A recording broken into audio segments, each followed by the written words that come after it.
Hey everyone, welcome to another episode of the Creators Corner here inside of the TubeBuddy channels. Welcome if you're on Facebook, Twitter, LinkedIn, YouTube, we're like literally everywhere, I think, in this session. So we're going to be talking about YouTube money, business, entrepreneurship, all those things with our good friend here, Roberto. Roberto, how's it going, man? It's going well here in the ATL. How about you, my friend? Going well here in Vancouver, Canada. Now we're going to have Andrew Can from the TubeBuddy team join us as well. He's a busy guy, but he'll be here in about 15, 20 minutes. So, Roberto, we're going to talk about YouTube, money, entrepreneurship, all the things. You're the perfect person for this. So, for those of you that are just maybe figuring out YouTube right now, that aren't familiar with Roberto, why don't you say hello to some of our friends over there, out there in the TubeBuddy community? Hi, everybody. So I'm Roberto Blake. If you're in the TubeBuddy community, I believe you probably have at least seen my face once or twice. But my name is Roberto Blake, and I'm a creative entrepreneur. I'm a public speaker, and I'm an online business coach. I've been doing YouTube for about 7 years, done about 1,400 videos on my main channel, grew it to, I think we're now at 450 something, 460 something thousand subscribers. You might be surprised that I may not obsess over that number. And it does very well, and it's helped me grow and expand my brand to building a multiple six-figure income, all without needing 1 million subscribers and without needing to do brand deals every time I upload a video. Not that there's anything wrong with that, but Yes. a big part of it has also been the support that I have from TubeBuddy, and I really appreciate everything you do, Rob, everything Phil, Andrew, and the team do. And so I just try really, like, my channel is all about just helping creative people not be starving artists. It's about taking your creativity, marketing yourself properly, and monetizing it so that you can, do your art, your creativity, and do things with your own terms. I love it. I love it, man. And I'm super excited for this conversation, Roberto, because I think before we were live, a lot of the times that we talk about here, we're like, sorry, I need to drink some water. But we talk about how to get like subscribers and views. And I think there's this huge elephant in the room about like money when it comes to YouTube and being a creator. Yeah. And people are like, I just want to do it for my passion. I'll do this. I would do this for free. Everybody says that. Yeah. So yeah, I'm really excited for this because your channel, you are talking about affiliate marketing. You're talking about, selling t-shirts online, income streams that you have multiple income streams. There you go. We got some swag, So if you're here live, please, this is a much more of a, not an interview, but more of a ask Roberto anything. And This is a deep dive. I will literally tell you anything you want to know about YouTube money. You guys want to talk about CPM rates? I've literally shown them on the channel. I'll literally bring up my analytics. I've done it already. I will literally show you how much money my YouTube paycheck is. I don't really hold back on any of that. I'll talk to you all about brand deals. I'll talk to you about how much YouTube doesn't pay. Whatever you want to know, because a lot of you're thinking you're going to make money on AdSense. You think you're going to do what you think the big YouTubers are doing. I actually know a lot of these people personally, and I actually know how much money they do or don't make. I actually also know how much they spend on things like their team, which isn't talked about. And I also know the harsh truth about YouTube taxes, which no one talks about. There you go. There you go. All very important things. Again, so let's get those questions in. Let's ask whatever it is that you're wondering about, making money on YouTube, running a business, using YouTube, however that fits into your business model. Let us know. Okay. So Roberto, tell us, there's so many places to start here, but sure. I think one of the things that you talked about recently is affiliate marketing. So 2 weeks ago, you posted this video, 10 affiliate marketing programs, the best ones that you are using yourself. Best paying. So that's really what it is. Tell us a little bit about your thoughts on the state of the union of affiliate marketing on YouTube at the moment. I'll use, I think this is the best example that I can give people. Right. And like, by the way, they don't need to like have my channel up on the screen. They could just see us. Yeah. They could just see us, and they can also enjoy my wonderful backlighting. There you go. But the thing that I'll tell you guys that I think is going to blow your mind is I did the math on this. If you make $15 an hour and you work 40 hours a week, you're going to make about 30 grand a year. You're going to make 30 grand a year. But if you were able with affiliate marketing commissions to get $15 an hour in profit every hour of the day, because the internet is on all the time and you don't have to be there grinding, you can leverage the fact that people will buy something when they want to buy it.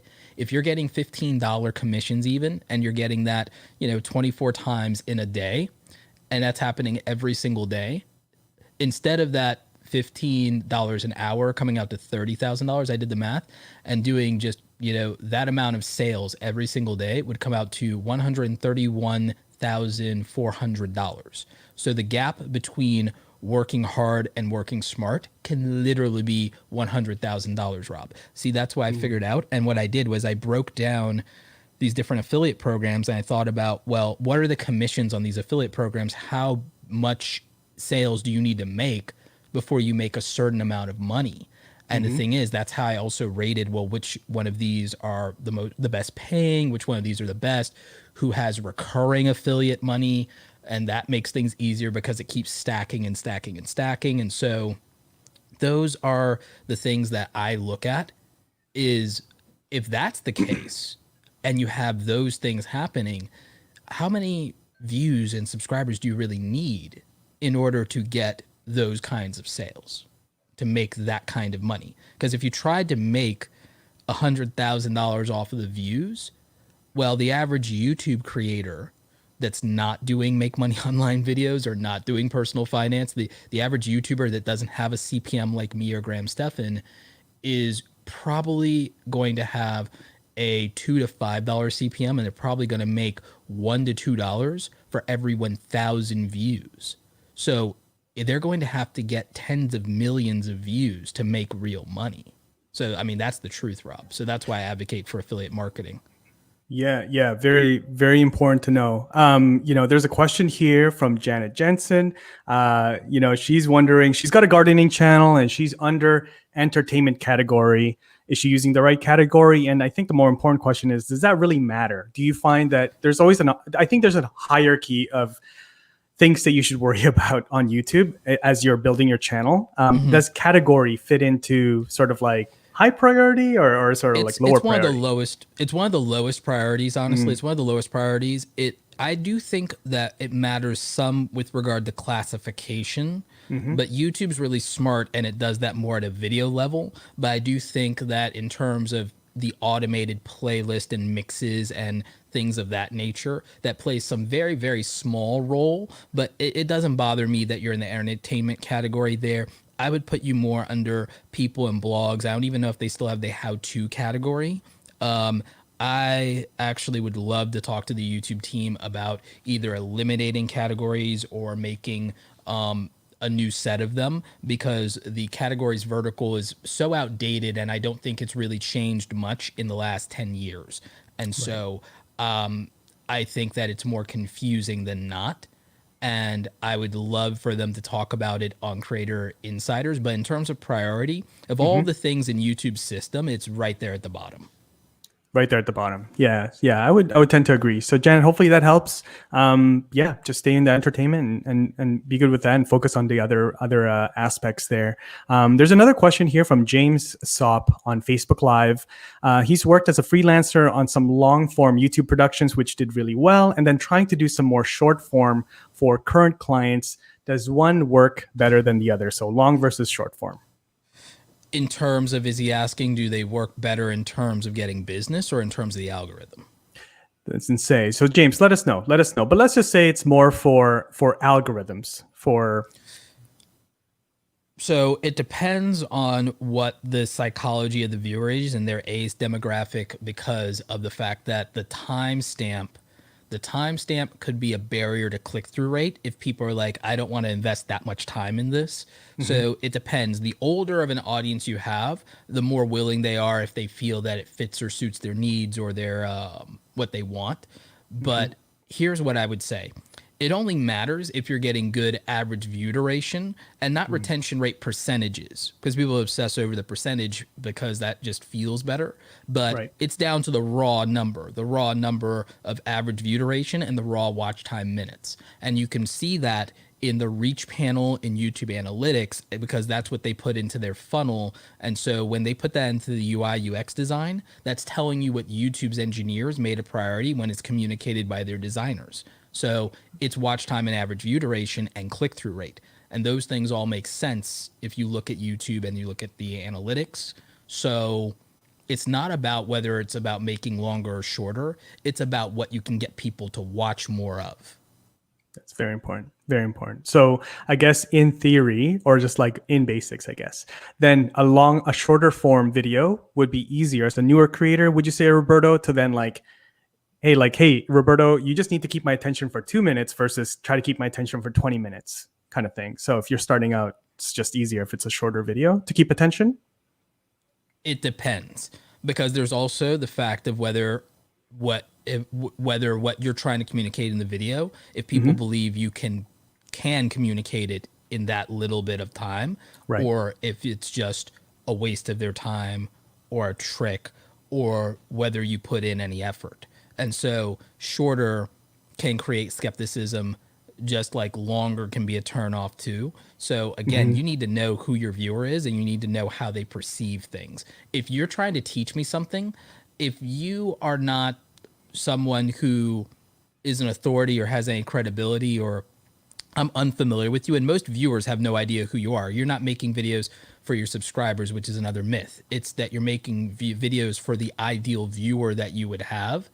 The problem becomes, if I don't know you, do I really believe you can explain that thing in 2 or 3 minutes and do it accurately and well? Like, I may not know you and trust you, and I might think that this is clickbait just based on the fact that I'm like, if I don't see people I know trying to blow through it that fast, Yeah. who are you? So I feel that you have to understand the psychology of your audience and where skepticism exists as a barrier to getting a click and a view. Good tip, guys. So again, if you're just joining us, we're here live with Roberto Blake inside of the TubeBuddy Creators Corner Show. We're talking all about YouTube money, business, affiliates, brand deals, which we're going to get to very shortly. Keep your questions coming because this is more of a really deep dive with Roberto on all the things. I'd love more questions about actual money though.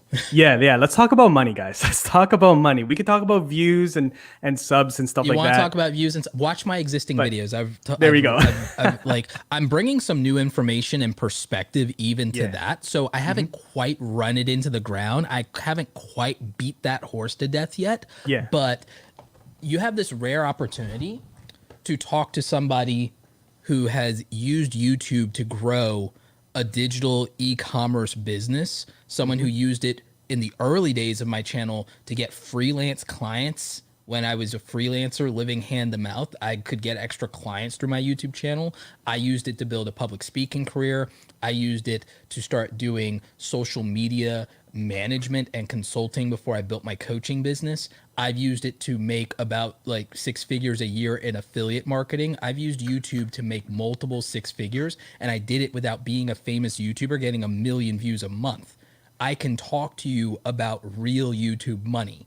Very few people will go on the record and talk to you about money. Please, please, please take advantage of it. Yes, absolutely. Roberto, thanks for being so open, man. So so my question here, we got creator fundamentals. What's up, Dan? Good to see you here, Dan. All right. So Roberto, of all the different, for all the different revenue channels, affiliates, brand deals, merch, what's sort of like the top 3 revenue channels for your business? Because you do coaching, you have courses, you have memberships. So share that with us, and then we'll deep dive into a couple other things. The best for me personally, only because I don't sell a $500 to $1,000 course yet, is probably the affiliate, because it has the most passive and reliable and consistent stream that's independent of traffic at this point. It also took longer to get that to that place and I do have to have enough traffic to deal with churn.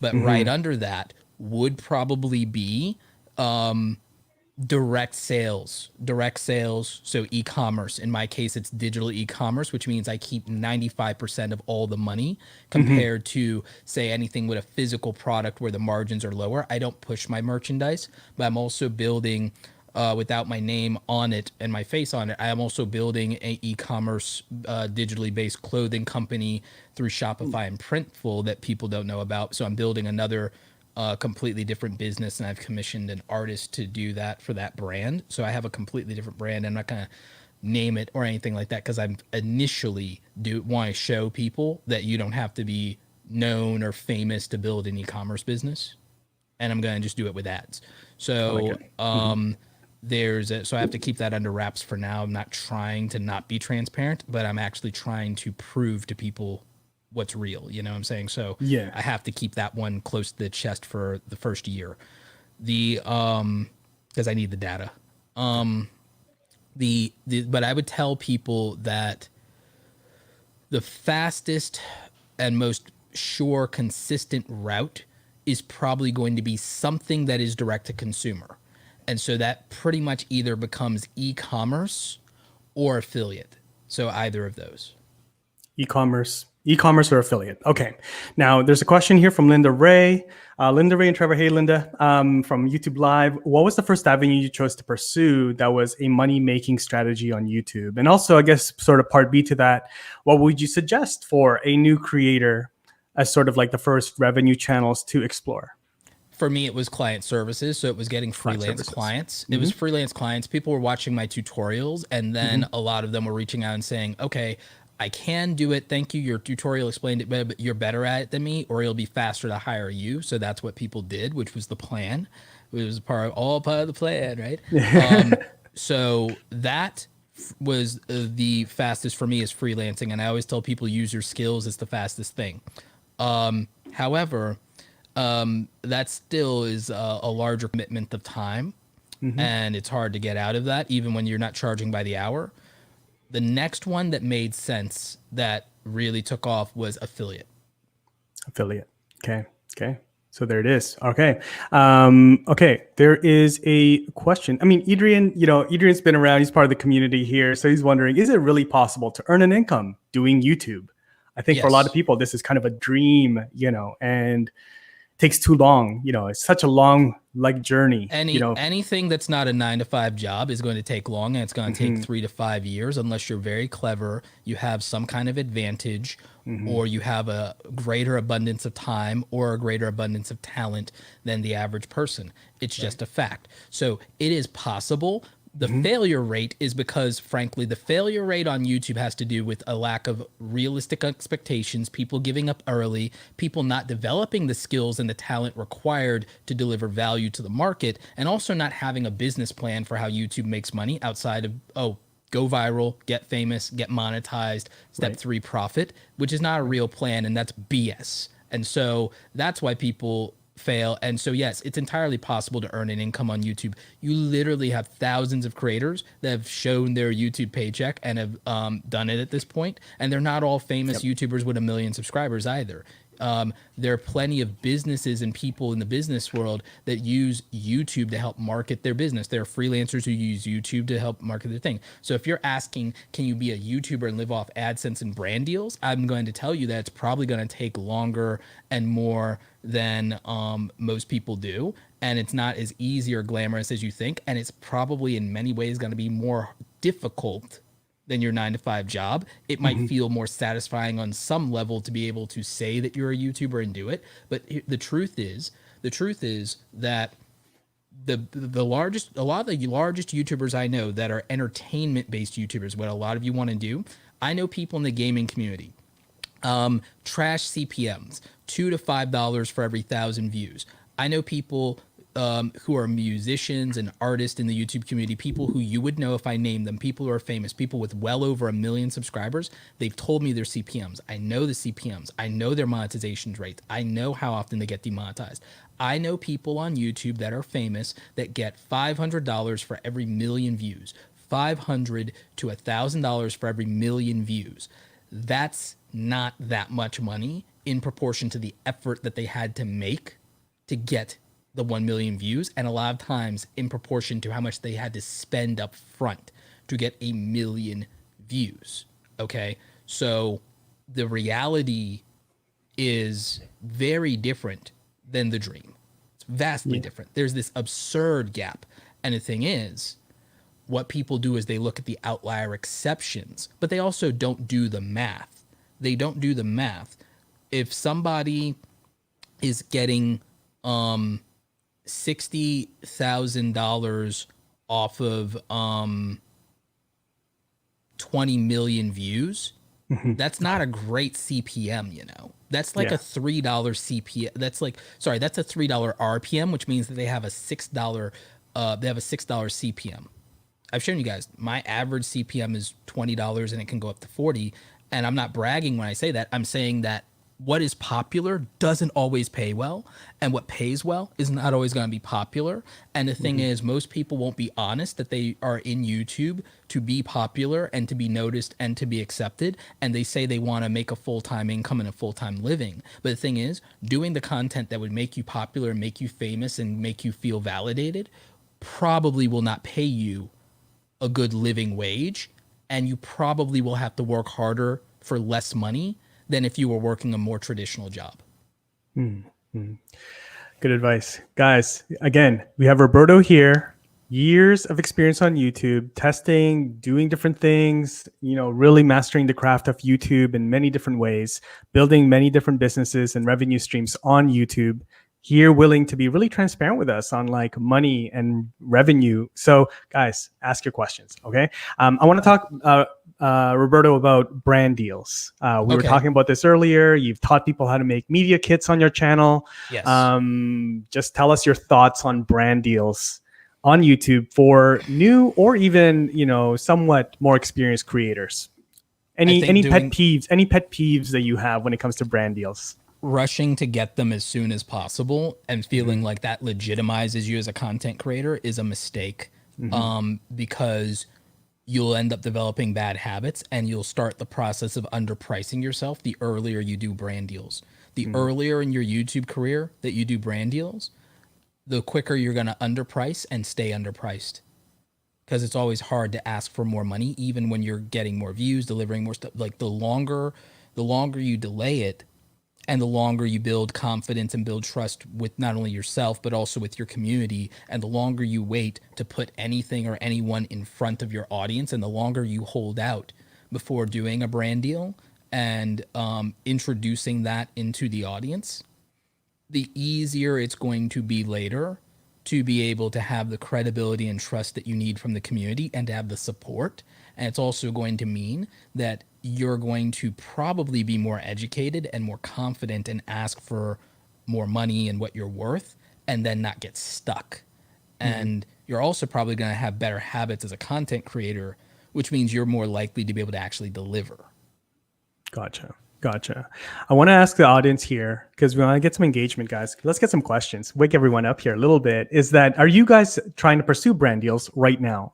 Yes, no, never. Like maybe it's not something you want to do, so that you're not swayed by some of your videos or reviews or anything like that. So let us know. Yes, no, maybe later, you know, let us know where you're at with pursuing brand deals as a revenue stream.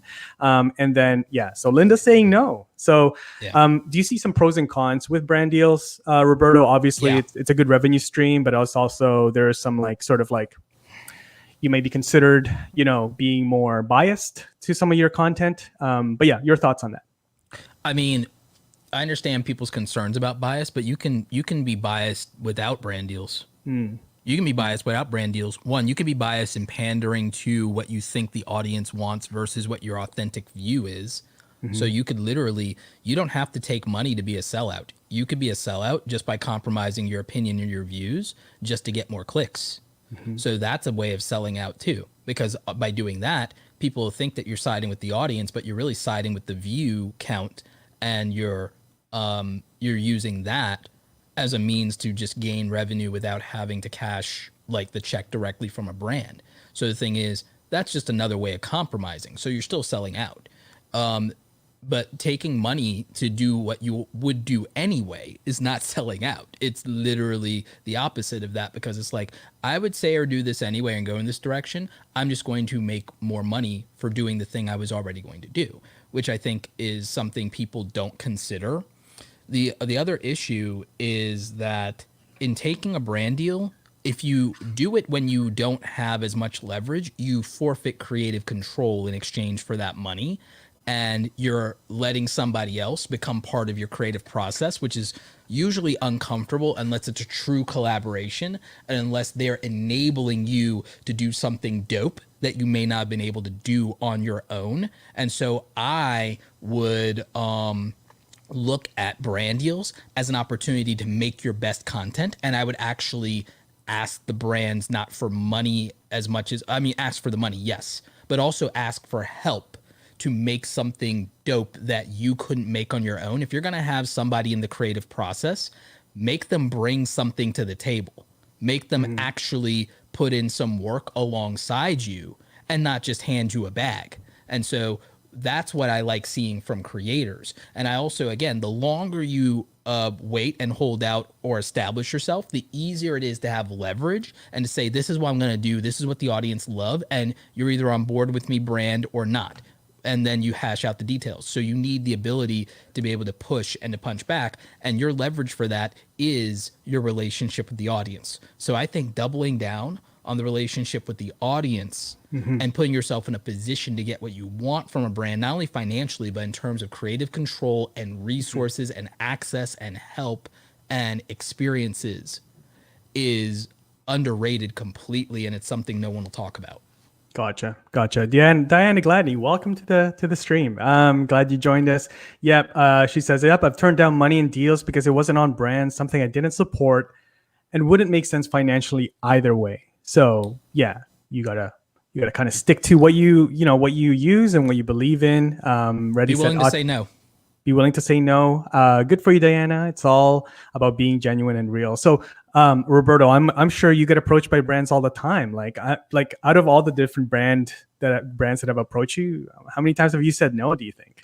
I've turned down $100,000 total for the year so far, because I keep a little tally chart of like whenever I either ignore an email, don't respond, or I say no. I'm experienced enough to know how much money that is. And so I've literally left $100,000 on the table because I couldn't be bothered. And sometimes it's not always that it's a bad deal or something scummy or a scam or something like that. Sometimes it's literally just the fact that it's not always worth it for me to promote a brand versus promote myself. It actually would make me more money or make more sense. It also sometimes is just too much of a hassle because I have to then have a deadline. A deadline introduces stress. I could be happy with the same amount of money that I make and just say, no, I'd rather not have more stress. I'd rather not have a deadline. I'd rather not have one more thing on my plate. I'd rather not have to think about making this fit into a video. Yeah, but that's also a luxury position in the sense that I make enough money to say no. Right. But that's a point that a position I put myself in by not focusing exclusively on YouTube the way that other full-time content creators do. I run my full-time business, Awesome Creator Academy, with my coaching clients and my membership. I consult with brands. I help them actually with some of their I'm an industry insider. I help brands figure out how they're going to deal with influencers and issues and things like that and set standards. So there's that. I do a lot of these conferences. I advise companies like TubeBuddy. So I have an actual career as a consultant, and I have a business as a coach, and then I'm an affiliate marketer, and then I still am a creative, and I still have my community. So again, I don't put 40 hours a week into YouTube in the way that a lot of content creators do, and that in itself gives me diversity of income, so that when a brand comes along with a bag, I don't have to feel tempted. I can say, no, like I want this. And if the answer is, or if you inconvenience me, or I don't like the contract, or I'm feeling stressed out, the answer is no, I walk away. Yeah, that's great. And that's a really good point and good position to be in. But speaking of good positions, I don't know, that was a bad segue. Well, Rob, I'll have to say. Speaking of what you can do, There you go. Yeah, there you go. I'm a horrible segue guy. Andrew, how's it going, man? It's going well. I was just listening to the conversation a little bit before I chimed in. I really liked what you were saying there, Roberto, talking about how when you are at that place, you have that luxury, but a lot of the creators here are working on building that luxury.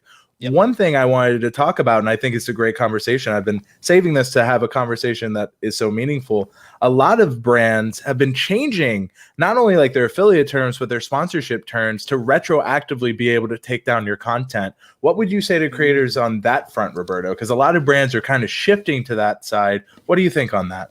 That's a good question. I think that what creators always have to prioritize is thinking about the longevity of their own brand. And so and then I think you also have to think about your relationships. Like give me an example of what we're talking about, Andrew.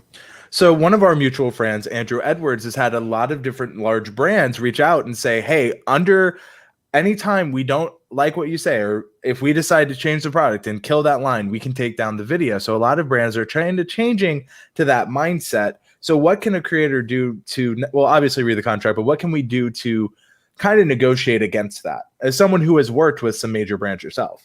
Yeah. My answer to that is when you don't like something that's in a contract, you do what I do. You draw a red line through it, you send it back to them and say, here you go, I fixed it. And but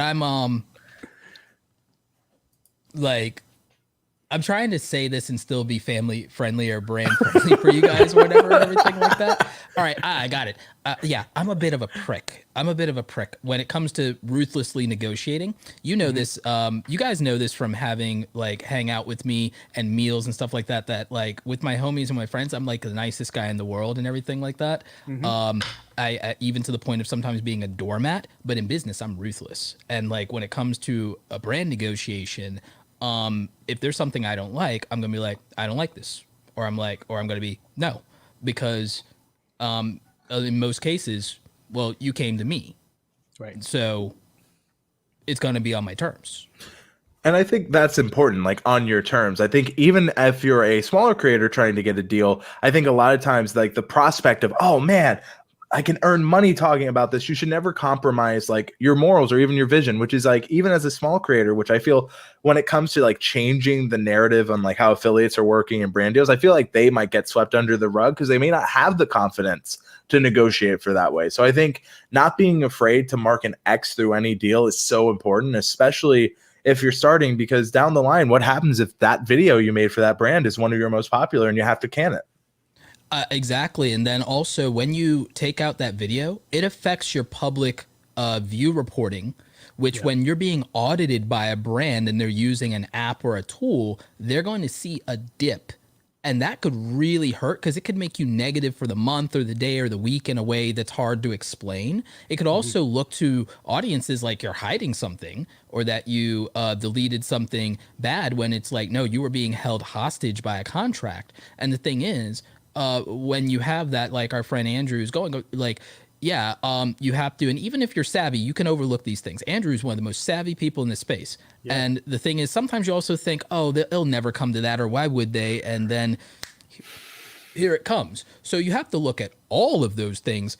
Get a lawyer to read over your contract. And if you're successful, get a lawyer. But if you're not, this is one of the reasons why it's not popular to say to smaller channels and to smaller influencers, and they feel like they're being boxed out or shut out. But you know this, Andrew. I advocate for wait to do brand deals. Don't rush to them. Don't do them when you're small. You'll be taken advantage, and it's because you'll be taken advantage of in some cases, or you will get into bad habits and you will say yes to things too easily, and you'll just keep saying yes to keep getting access and to keep building your resume. You're better off waiting until you have the confidence to stand up for yourself. You are much better just waiting to do brand deals until you have the confidence and you feel the support of the people behind you to where you can stand up for yourself and where you can stand up for your community. And that means being in a position to say no. Mm-hmm. Yeah, speaking of Andrew Edwards, I saw him speak at Vid Summit last year. He was talking about this brand deals with larger companies, and he says, I think one of the things he says was, be an affiliate first, show them what you can do, show them like that you can bring people to them and sell their products, basically. So Roberto, what's your thoughts on that? Becoming an affiliate first for a brand that you want to become, do a brand deal with, and then at what point in your affiliate relationship with them, do you then approach them and say, hey, looks like this is what I can do now for your brand. Let's talk about, what a brand deal would look like. And then would that brand deal be equal to your affiliate sort of revenue at the time? Or do you kind of fast forward and then add certain percentages to your affiliate revenue as part of, for the brand deal itself, or a mixture?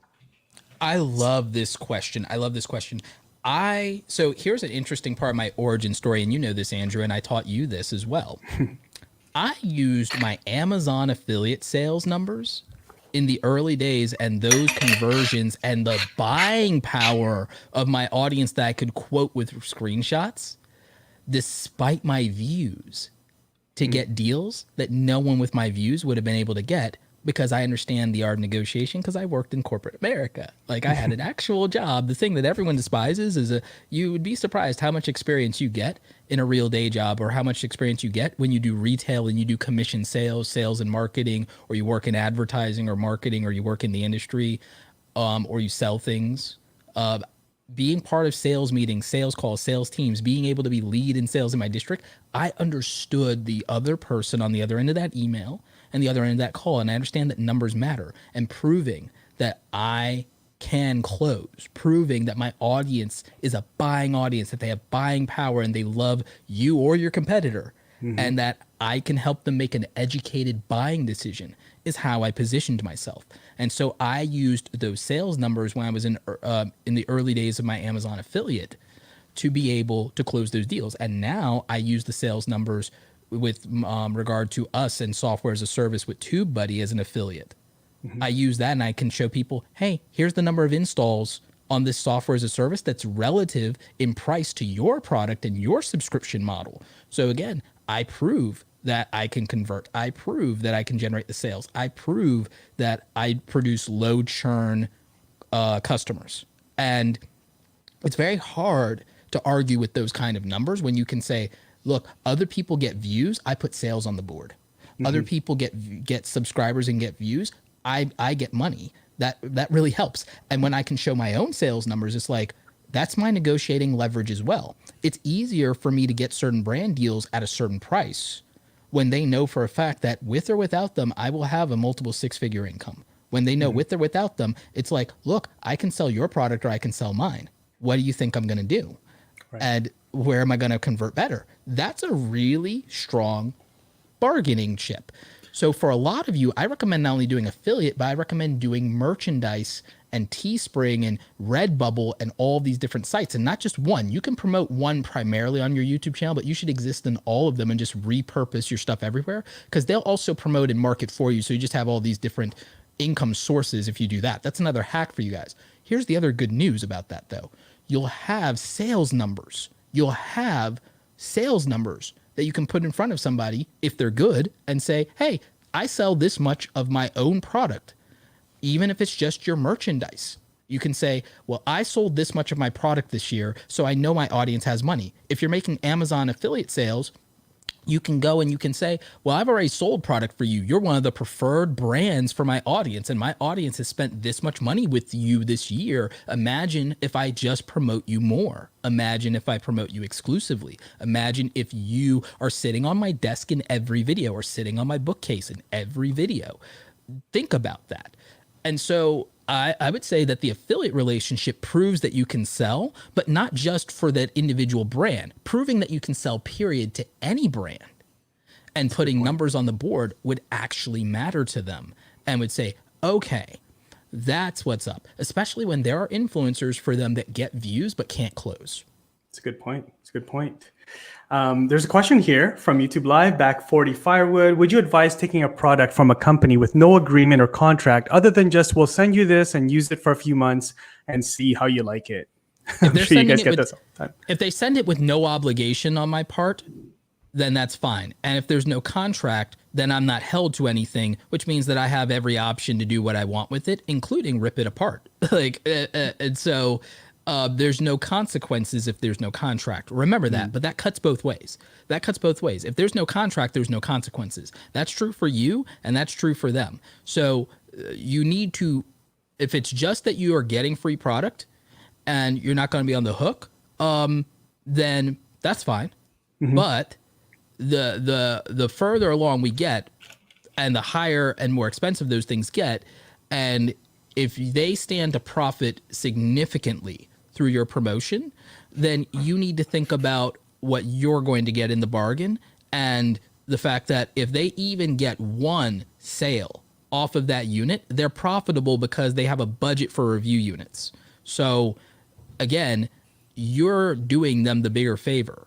You're doing them the bigger favor. So you need to really think about that. Now, you also need to consider your own situation and say, okay, I know I'm doing them the bigger favor, but I just really need resources, or I need to prove myself to other brands. And so don't get greedy either. It's worth taking free product to prove that you can make good content, and it's also another source for content for you where you didn't have to come out of pocket, which means that you can invest that money back into your channel, into your software, into your training, or put it aside for taxes, or just hold on to it and be frugal. So money you don't have to spend back into your channel, resources in kind, is nothing to turn your nose up at because it's money you're not coming out of pocket for.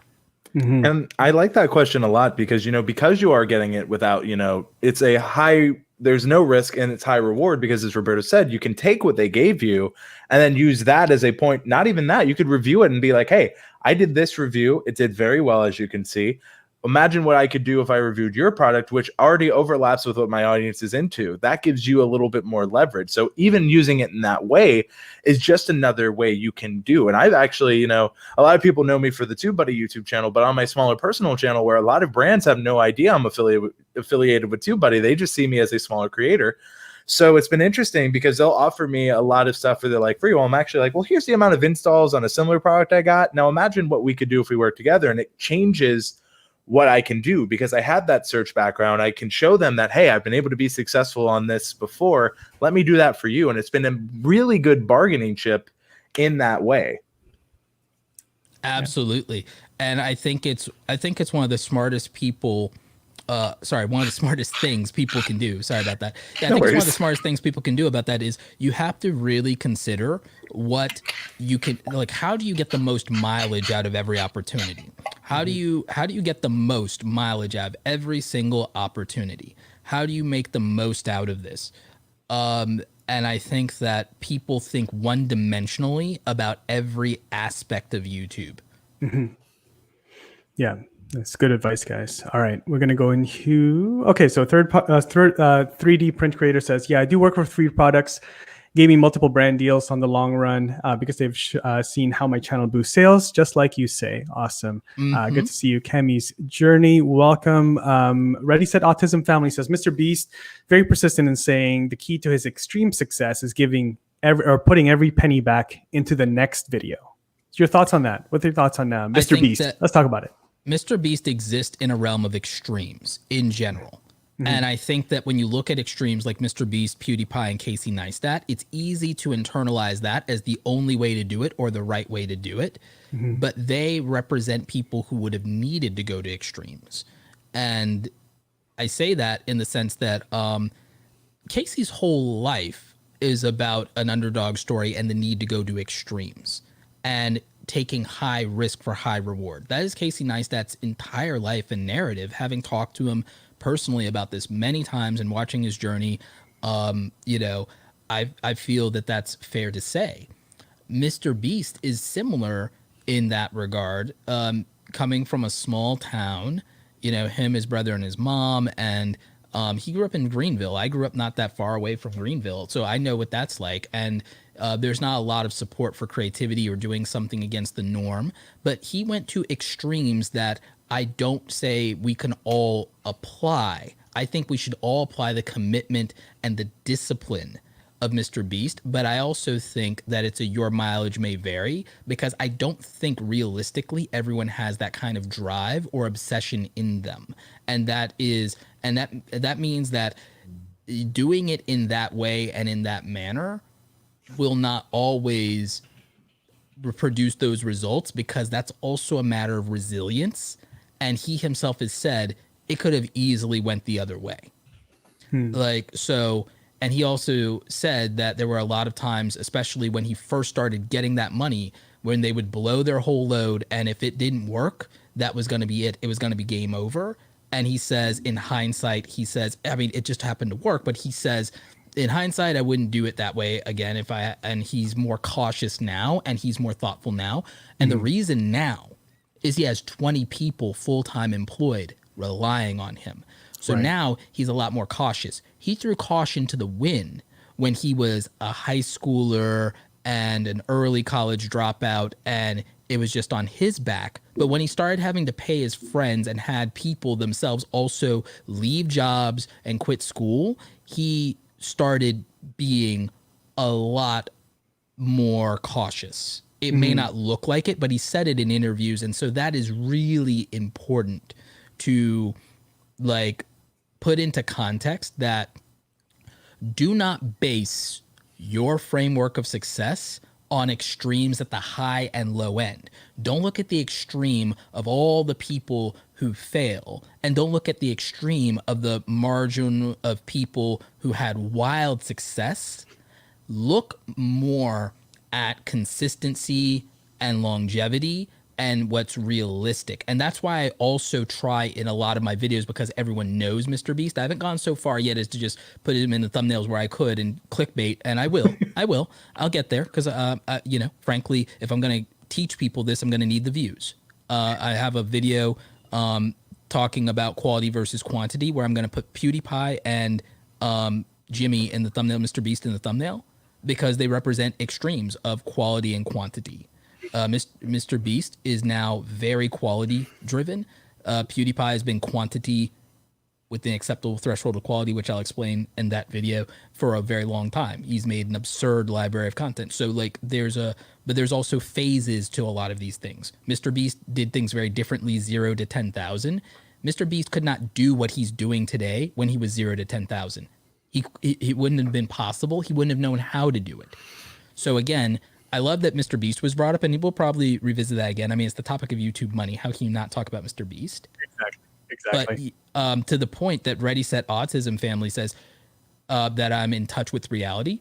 I thank you for that, and I appreciate that. A lot of people think I'm out of touch and that I'm privileged, so I really appreciate that compliment. But that's the thing. I realistically know that most people watching us right now are either in school, work a 9-to-5 job, have a family, some combination of those things, and they don't have 40 hours a week to put into YouTube. They don't have a lot of money and resources to put into YouTube. What I like about Jimmy's story is he literally did come from nothing and was like not poor, but was like not, you know, financially privileged in any way. Like I said, I grew up in the same kind of small town, so I know exactly what that situation was like. And his mom worked a regular job. So there's, you know, supporting him and his brother. So like there's a lot to look at in terms of what's realistic for your circumstances. And that's why I like breaking down the different ways people can make money. There are things that are lower barrier to entry. There are things that have higher levels of delayed gratification before they turn around. Like, I'll just say primary example to the audience. And I talk about this in the videos, and guys, please watch those videos about making money. Don't just watch the videos about YouTube subs and YouTube growth, because what you'll learn is the truth about the money is that it's actually really hard to make $1,000 on YouTube from AdSense. But if you break down that same $1,000 and you look at selling, even just selling merchandise, let's think about this. Yeah. To make $100 on YouTube, if you're making $1 to $2 per every 1,000 views, to make $100, how many views is that, Andrew? On YouTube views, assuming you have a good CPM going on the average of 2, you would need for 100, you would need like 20,000 to even get like no, close. you'd need 50,000 views. About, yeah. You'd need 50,000. Assuming all of those are monetized too. So assuming even more. all of those are monetized, you would need to average you'd need to average 50,000 to 100,000 views just to make $100 for most content creators. Again, most people don't have my CPMs. It's me, Graham, Stefan, and the financial guys that have those. But like most normal content creators, you will have to make 50 to 100,000 views to make $100. That's absurd. Okay. And that's a lot of traffic. Now let's go a different route. Andrew, when you sell t-shirts and hoodies, how many t-shirts and hoodies does it take to get to $100? Depends the deal, but I know Teespring you can set like different Average margin values. is $5 to $8 in profit. So if you're going on 5, it would take you about 20 sales. So let's think about that. What do we all believe is easier? Do we think it's easier to sell 20 t-shirts and hoodies? Or is it easier to get 50 to 100,000 views? Let me know in the live comments and let me know in the playback. What do you think is easier? Getting 50 to 100,000 views across your channel or selling 20 t-shirts or hoodies? Or you do what Roberto would do, which is how I made $100 selling 20 t-shirts, and then you get 100,000 views on that video, and then you're just getting it all together. You see, that's the next level tip. Right. Or another one is if you watch the video that I did about the video that I made about the best paying affiliate marketing sites, there are affiliate marketing sites that literally for one sale will pay you $100 for one converting sale. Bluehost pays $65 starting out. Bluehost pays $65 starting out for one sale for anybody signing up with you to do a website. Wix pays $100. So there you have it right there. I am an advocate of Epidemic Sound. Free trial, $30. Audible is a free trial that people sign up for, and it's $5 commissions. So you'd get 5 people to say, hey, here's 2 free audiobooks forever. You get them forever. Just make sure you cancel in 30 days. But hey, 2 free audiobooks. You get 20 people to sign up for free for an Audible membership. And they cancel, even if they cancel, you still get $5. That's your first $100 online. That's your first $100. 20 people signing up for free to Audible. Yeah, it's really powerful, man. Affiliate marketing, 3D print creator says, look at my graphs, average 44,000 views per $100, but the income comes from affiliate marketing. So again, pushing back to affiliate marketing. This is really good. The one thing that we haven't really talked about, there's a few things here. Hey, Paul Peck's here. Paul, I've got time. I've still got a good 30, 45 minutes for you. Awesome. So speaking of that, again, this, a lot of the affiliate programs out there, including TubeBuddies, it's all recurring. So maybe in the first month, you're not making 100, but then, every month you're adding $20, $30 per month, it builds up, Absolutely. So I want to talk to you because you have your Creator Academy. And so I want to talk about memberships.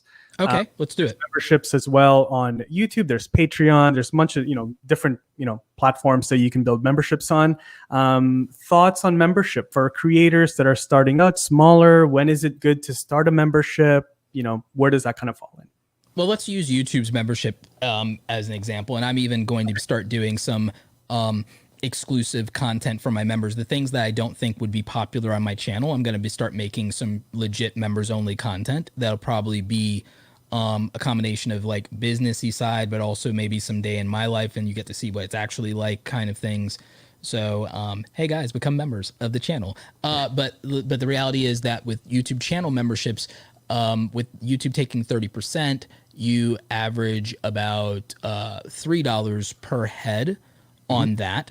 So you need about 35 members before you make your first $100. However, the difference is you make that $100 every month on top of whatever your AdSense is and so on and so forth. So that gets you closer, 35 gets you closer to, hey, that's an extra like $1,200 a year, which doesn't sound like a lot of money, but when you think about what you could do with $1,200 at the end of the year, if you held on to it instead of spending it every month that 100 comes in, $1,200 at the end of the year could be a big investment in your channel, your business, your brand, or you personally. It could be closer to paying off your car. It could be repairing your car. It could be getting those new tires. It could be buying a new camera and upgrading your system. It could be buying a new computer. It could be buying that laptop that you use for YouTube and use for school. It could be any number of things. So again, even a commitment of 35 of your most loyal followers in a membership is about extra $1,000 a year.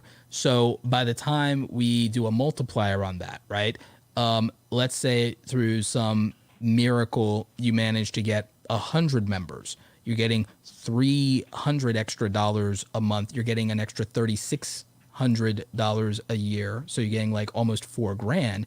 Well, wow. If you use that specifically and you set aside as something extra, you think about it that way, that's a huge investment you could make year after year.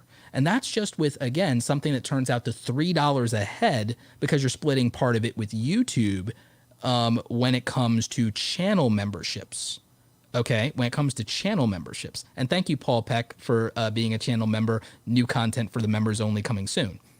Now, let's talk about membership websites, though. And this is different than Patreon, which I'll get to, and sites like that, because there are also some new, not safe for work sites that are popping up, right? But which is fine. I mean, we can talk about that if people want to, or if we're allowed to on this channel. But like, no, Rob, it's yours. But like, open mic. But let's talk about like a website membership like my Awesome Creator Academy. So awesomecreatoracademy.com. And you guys can, if you want, you can pull it up on the screen. Awesomecreatoracademy.com is something I set up personally, and I built it on a system called Kajabi. It's kind of like WordPress, but not. It's cleaner and it's easier to use. So I sell products. One of the products that I sell is my membership. And I think like probably images are taking a minute to load or something. But like I have a $59 a month membership. If you click into that, there's some details. So people can do that for the month or for the year. There's a point where probably in 2021, my team and I said that we're going to raise the rates on that, but we're going to keep everyone grandfathered in. This is not a sales pitch. This is a teachable moment. We offer a ton of value for the $59 a month, including 2 live trainings every week. Okay, so me and my coaching partner, Andy Rivera, do that every week. In fact, after this, I take a short break and then I go and I do our 4 o'clock training for 4 p.m. Eastern Standard Time. And then on Thursdays, we do a live Q&A. There are memberships people can sign up to that are much more passive than this. And if I were a genius, I would have made my membership product 100% passive and not dedicated multiple hours a week of live training to it. However, I think that that's where the value is, and I think that's why new people next year will also pay more for it. But the point that I'm making here is, let's extrapolate this one, Andrew.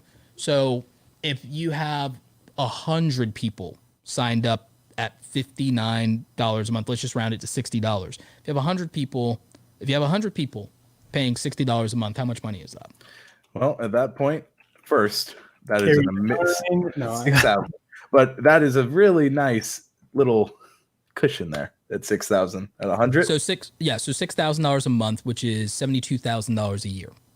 So you're not quite at 6 figures there, but guess what? A lot of those people will probably buy other things from you, buy one-on-one, not everybody's going to do a coaching thing, but again, memberships in general, there's a lot of ways to do memberships.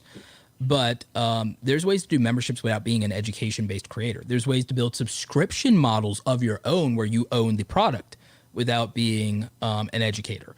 Linus with Floatplane, for example, and we see other things like Nebula coming up and so on and so forth. So subscription models is more what I'm getting at than coaching when I teach this model. It's the recurring revenue, as you said. So again, that 6,000, when you throw in the possibility of other product sales or even affiliate sales, some of those could even be recurring. You have a path to a 6-figure business. And so that's what I've done. And you can see why this makes total sense. Now, some memberships will not be nearly as expensive as this. There are people who will do $9 a month memberships. There will be people who do $29 a month, and all of those things are fine. There are people who do $99. Like I said, next year, if people don't get in, like now, it'll be more expensive next year. And so but once you get to that place, you see clearly the path to recurring and consistent and stable revenue. And again, the more passive someone chooses to make this, I'm a moron. I didn't make this 100% passive I could have, but I actually like spending time with the community, and I like doing these one-on-ones, and like I like doing these group things. I mean, I can't seem to help myself. But if I was somebody who was married and had a bunch of rugrats running around, I would have went 100% passive, because otherwise my wife would have came with the frying pan, I'm pretty sure. Because I have a type, it's called strong woman who won't take my crap. So there's there's that, right? There you go. So there's that. Now, what I would tell people is you have to deliver real value, and you have to be able to communicate and market that value effectively, and you have to have really good systems. I invested into building Awesome Creator Academy. I put money into the hosting. I put money into buying things to upgrade the quality of everything, software, webinar software, things for live coaching calls, upgrades to my hardware, all kinds of things. And I personally, since I'm a graphic designer, I did the work, and I built things like the YouTube Starter Kit, which is another digital standalone product. Those of you who are TubeBuddy users probably are familiar with it. We give a discount to TubeBuddy users that's very generous. It's like half off. But I built these things, dude, as you well know. I built over 100 different Photoshop design templates to help people. And then I also had to build all the graphics for the marketing. If someone doesn't have my skills, they would have had to hire a graphic designer. If someone doesn't have my skills, they would have to hire people to help build their website. So remember that also your skills are a way to save yourself tens of thousands or hundreds of thousands of dollars worth of money if you polish your skills to a point to where maybe you don't need to outsource.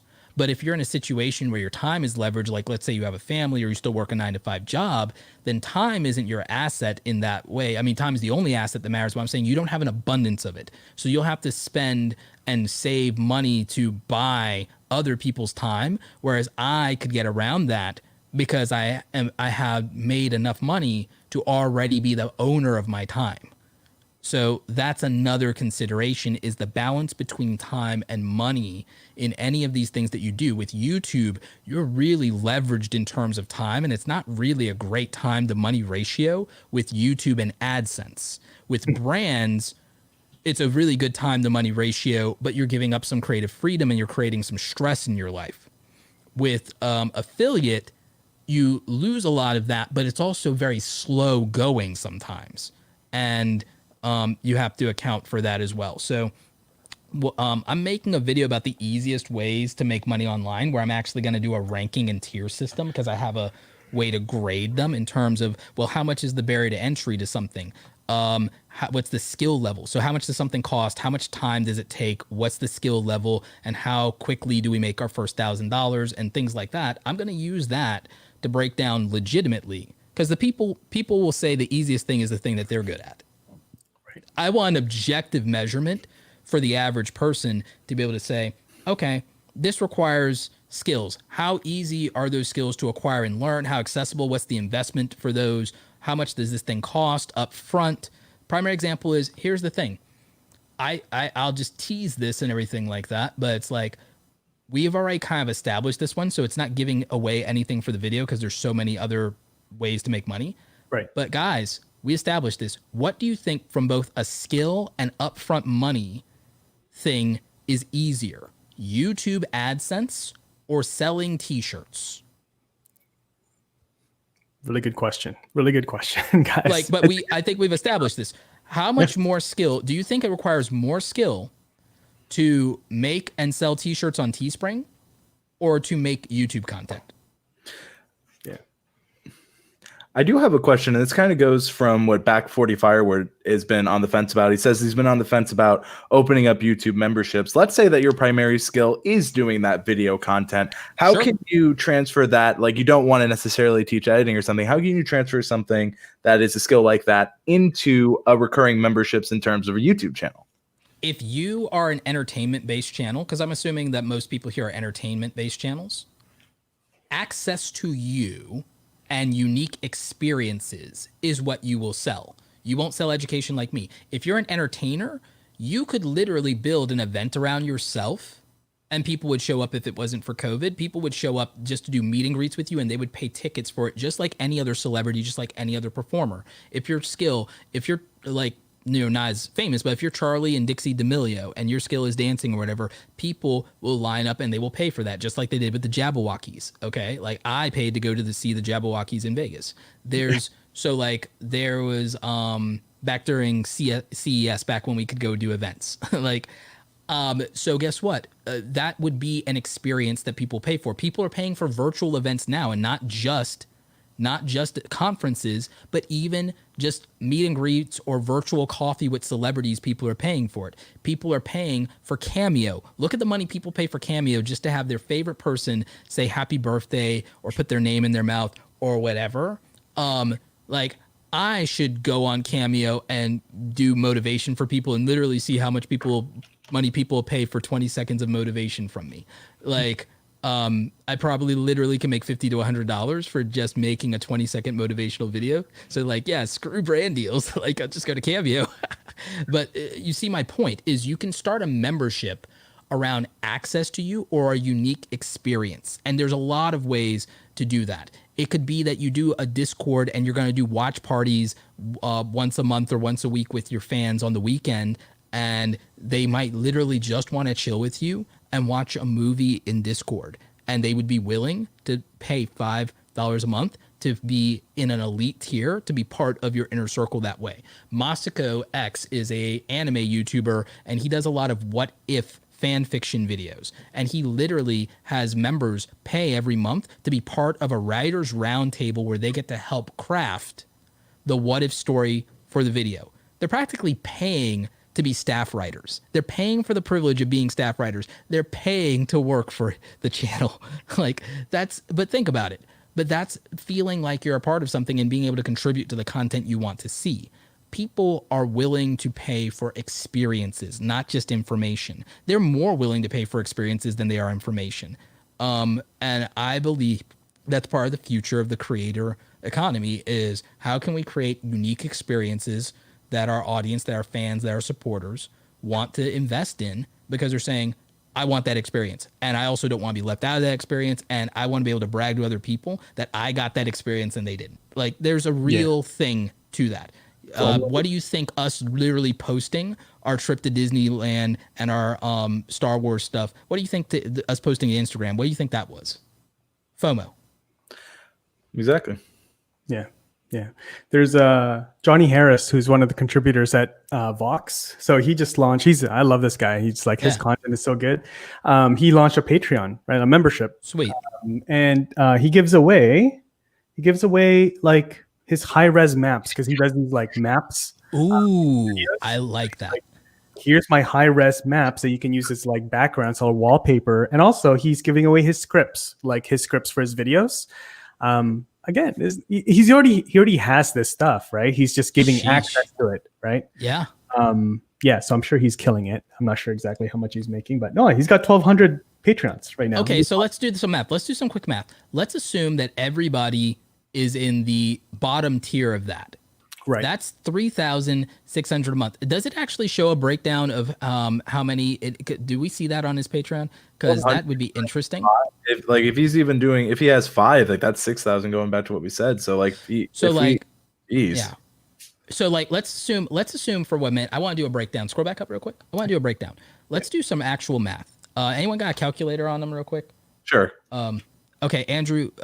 Let's make the assumption that the breakdown is that 800 of his members are at the $3 tier. 800 of his members are at the $3 tier, and let's make the assumption that actually screw that. Let's make the assumption 1,000 of his members are at the $3 tier. 1,000 of his members are at the $3 tier. 200 of his members are at the $6 tier, and let's assume that only 32 people are at the $10 tier. Tell me how much money that is every month. So when we do the 1,000 at 3, that's 3,000, and then we do the 6, that would then give us 1,200. So we are at 4,200, and then if with the extra 10 that are at the 30 or 32 that are at the 10, we have an extra 320. So that is a really nice chunk of change. So what are we at? Are we at $5,000 a month? A little shy. So we're about like, yeah. So that means if we're just shy, excuse me, Bless if we're you. just shy of, thank you. If we're just shy of 5,000, that's still 50 grand a year. It's still 50 grand a year. That's still 50 grand a year. So and again, I think that my estimates were conservative, to be honest with you.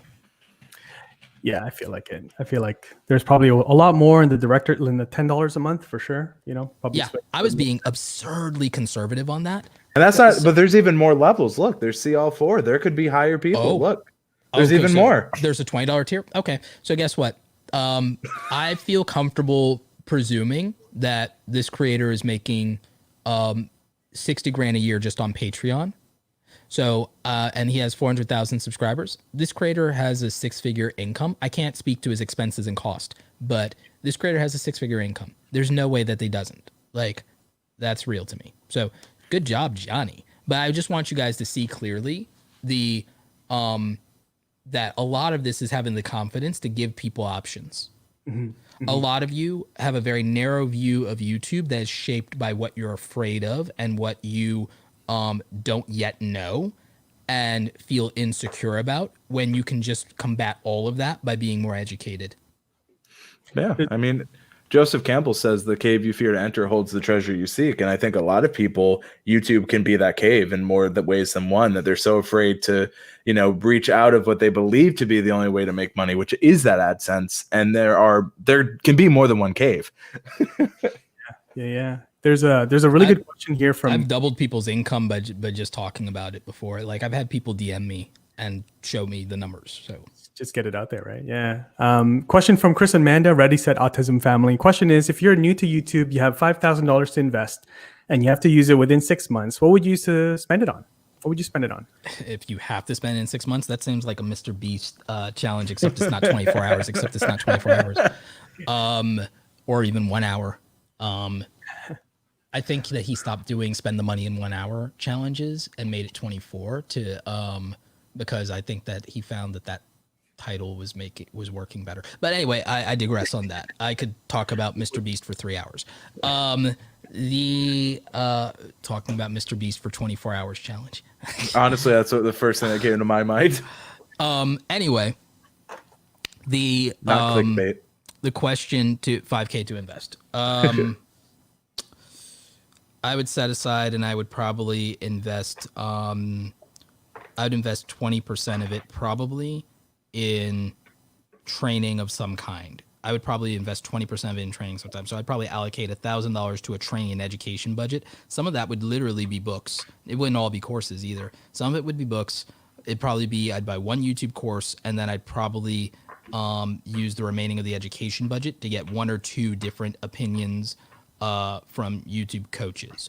So I'd probably go that route. And so that's 1,000 of it. So I have $4,000 left. I probably would use 2,000 in my equipment budget in terms of a combination of lights, camera, and audio equipment, and the necessary accessories and memory cards and things of that nature. So I probably do that. So that still leaves me another 2,000, and I have to spend it. So I now am equipped with education. I'm equipped with the tools and resources to make good content between that. I'm assuming that you already have a good editing computer, and I think anything, even a phone, can edit stuff. So I'm not going to really throw budget at that. I have $2,000 left. I would consider how to use the $2,000 to actually make the content itself at that point. I would probably try to use the other $2,000 to actually make the content. Yeah, that's a good breakdown. I think a lot of people don't think about the training and education part. You're thinking about like gear. You gotta learn YouTube. I think you give that the education can even be education about how to use the gear. Like, you can ask a YouTube coach. You don't just ask a YouTube coach how to grow on YouTube. You can ask them about how to make better content. You can ask them about how techniques they could train. I'm willing to train people, and I have, on editing workflows that make them faster and give them back 2 to 4 hours of their day. I've cut people's editing workflow in half and they probably still have a marriage because of that, to be honest with you. So I'm not even joking. I have a real story about that. I'm not going to tell anybody's business though, but I can tell you guys offline. But like, there's like real stories of like YouTube threatening people's marriage. Yeah, I'm sure. Friendships, marriages, everything. Yeah. It can really swallow you up. But what was the point you were gonna say, Andrew? Yeah, Andrew. I was just going to say that you can give that same scenario to a bunch of different creators, and they're all going to have different outcomes, right? So I think that for you, it could be that you spend 40% on training, and that could be much more worth it for you, right? So everyone is going to have that scenario in a different way.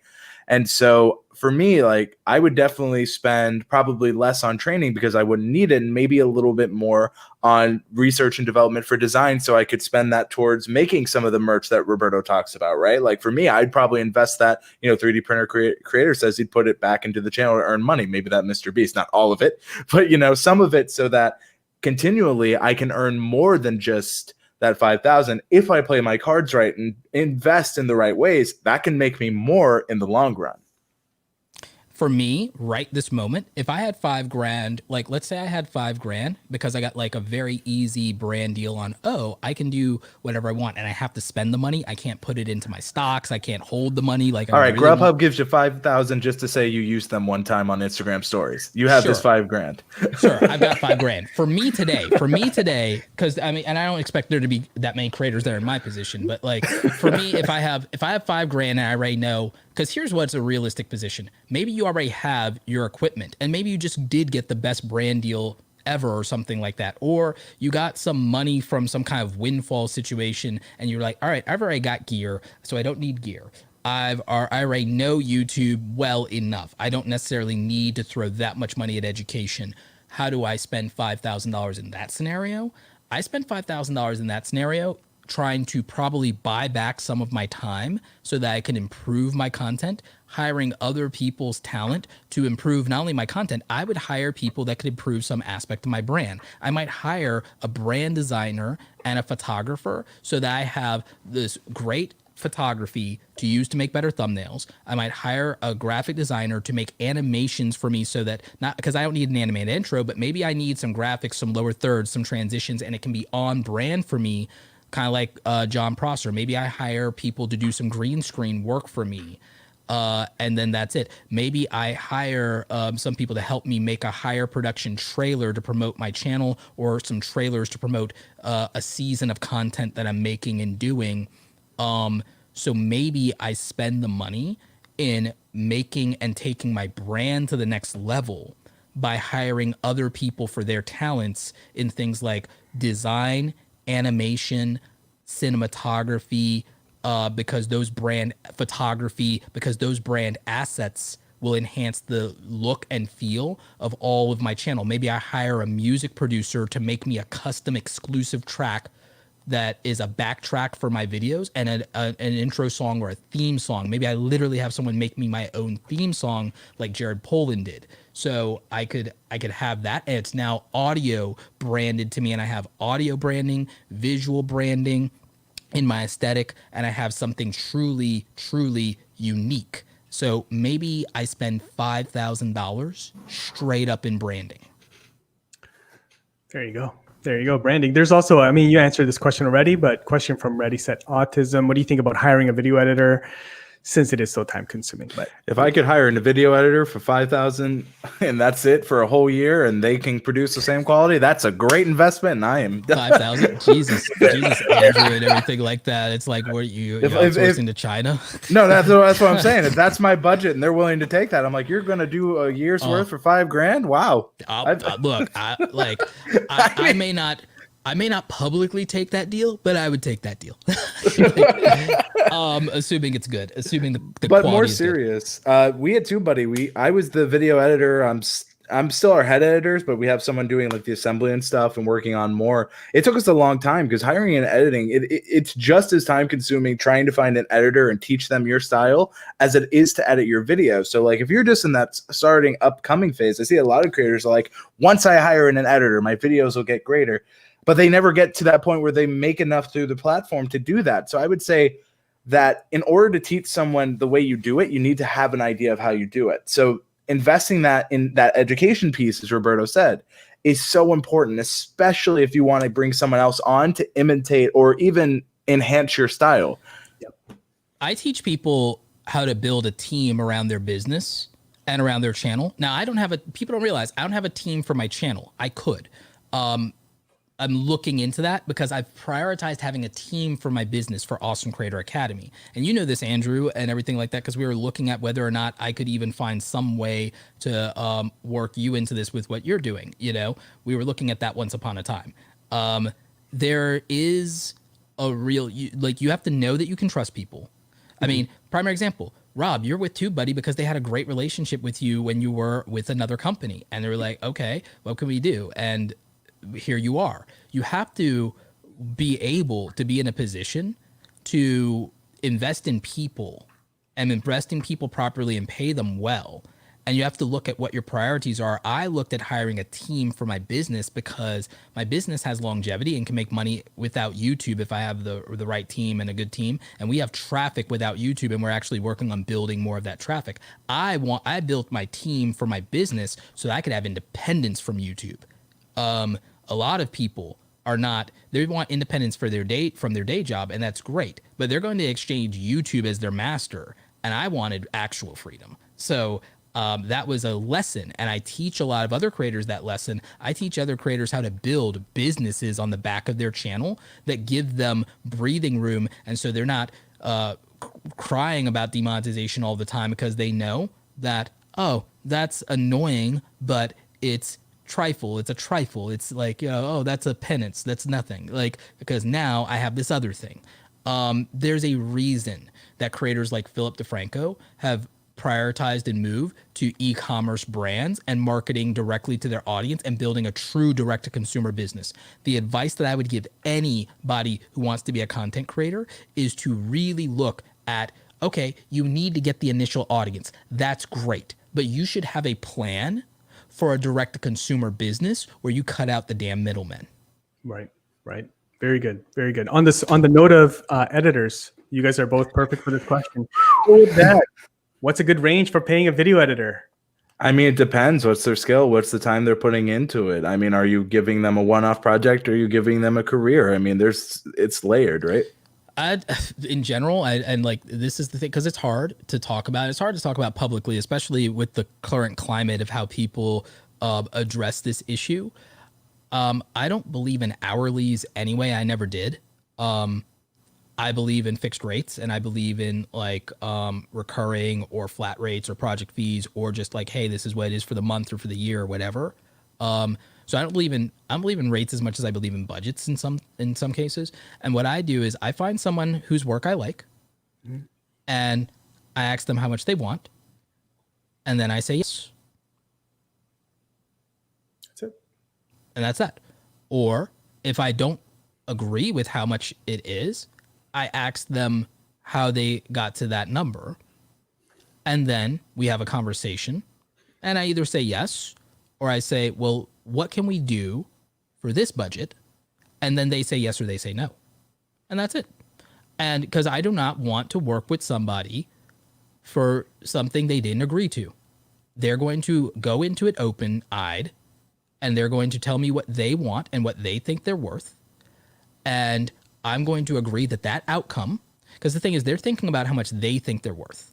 I'm thinking about what that outcome means to me and my business, and what the trade and value I'm getting out of it is. Because the thing is, as creative people, we make the mistake of equating effort with value. We make the mistake of equating time with value. They're not the same thing. Mm-hmm. And so I don't allow that to dictate a negotiation. This is either this valuable to me or it's not. That's it.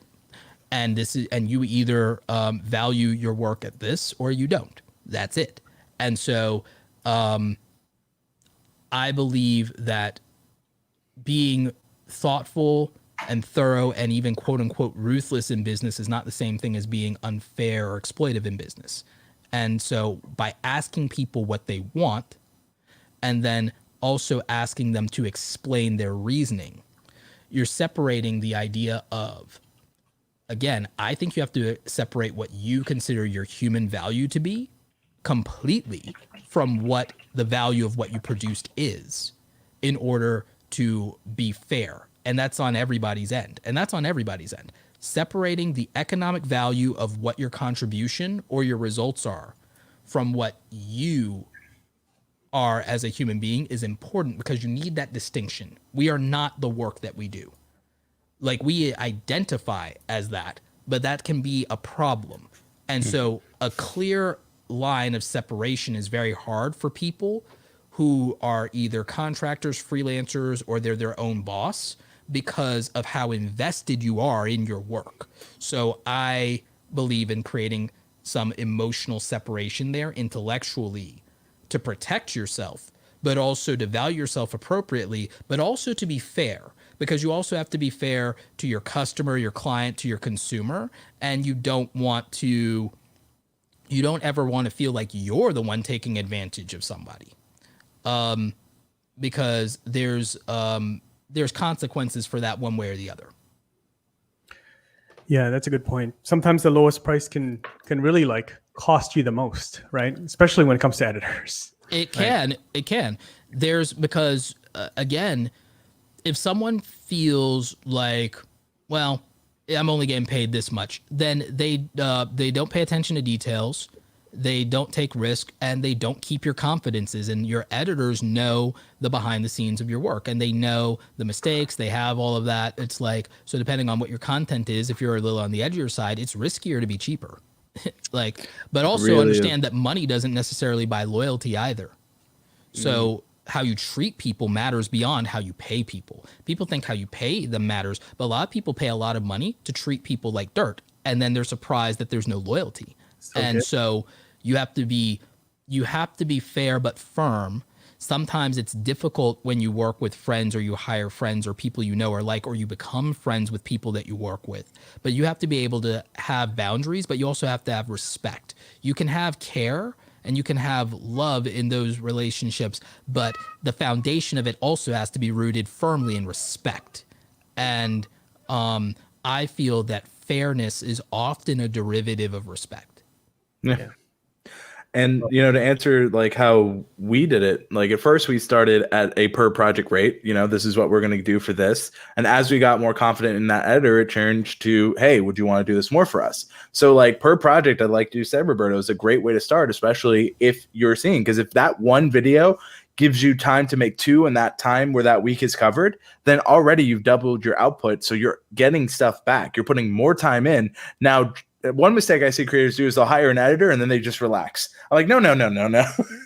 Go harder. Sorry, I hate to say that. I know there's anti-hustle people, but I'm like, I bought back my time. So here's the thing. I have a choice.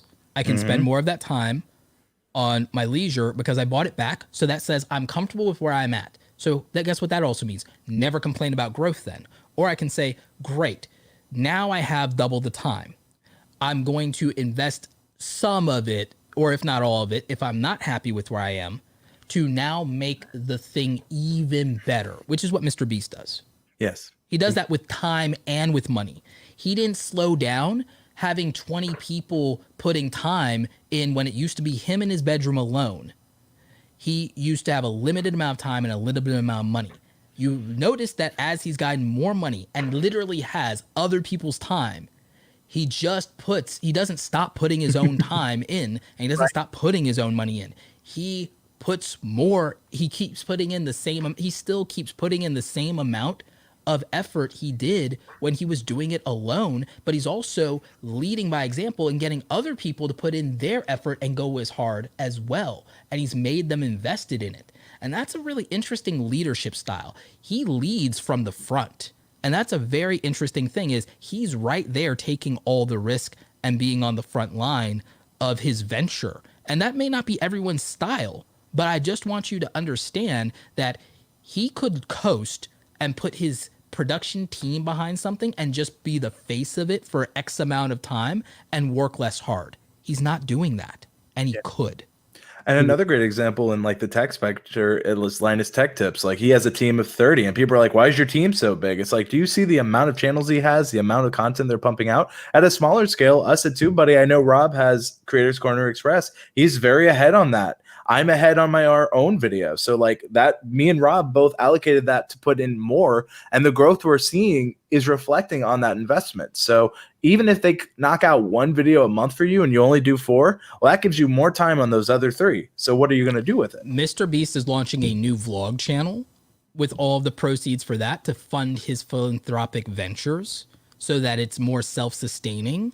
And I think that part of that was to insulate his team, his family, from the cost separation of all of his philanthropy and giving the money away, to be able to balance out. And I mean, I'm not speaking for him, but I'm looking at the situation. I did some calculus, some easy calculus on what does it take to employ 20 people and what's that look like in salaries for a year. And I actually was like, how much does Mr. B spend on each of these videos? Because he's spending close to $1 million per video. I did some rough math, and I also know those AdSense margins. And I also know that getting that AdSense up, doing the money videos, the money giveaway videos, gets better AdSense than doing the other videos. But then he's also giving away money. So I did some rough calculations. There's a reason that Mr. Beast doesn't do an MTV Cribs tour.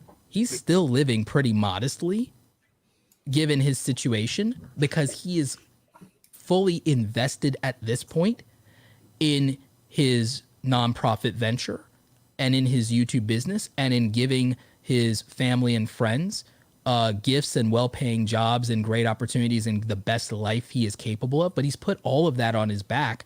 He's literally carrying this thing on his back.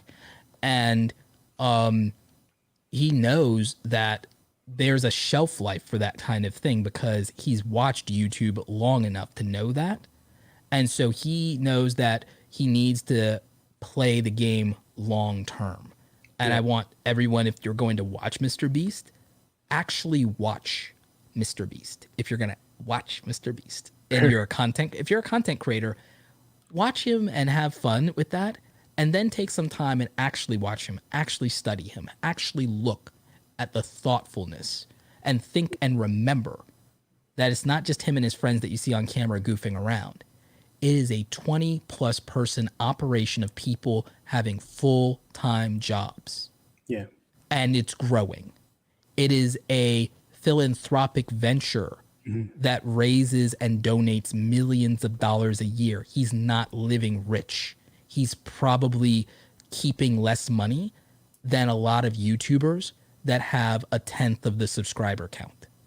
There are people that are smaller than Mr. Beast that are living a very luxurious life while he is committed to doing something bigger than himself. Very important. Very important questions. Guys, I've got to wrap it up. I want to respect both your times. I know you've got more calls and hard stops here. So I want to thank you guys for this session. I want to thank everyone for hanging out for the last 90 minutes or so.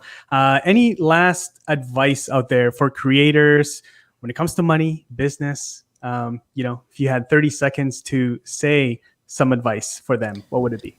Be frugal AF, hire a CPA as soon as you can afford it, save, spend less, earn more, diversify. Watch my money videos. Stop watching my YouTube growth videos exclusively. Watch my videos where I tell you to actually make money. Please, please, please. Literally every single one of you. I am not joking. Go to my YouTube channel. Go to the Earn More playlist right now. Binge watch that all this week. I will thank you now. You can thank me later. And I'm not even joking. Go do that. I'm not playing with you. This is not a cute. It is a cute plug, but I'm serious. I am dead serious. And I'm dead serious about be frugal AF, hire a CPA, pay your taxes, and spend less money. I love it. I love it. Andrew, how about yourself? To quote one of my favorite movies, sometimes all it is a leap of faith. If you never try, you'll never know. So make sure when you are trying affiliate marketing that you actually give it an earnest try. Do everything you can. Actually watch Roberto's Earn More Money videos, because guess what? They actually have helped me get better. I've watched a bunch of others as well. Make sure that you remember that, hey, if us 3 can do it, you can too. There it is. Beautiful. All right, gentlemen. Thank you so much for hanging out. Everyone, thanks for hanging out as well. Make sure you follow both of these gentlemen, their channels on YouTube, and we'll see you guys in the next video. Take care.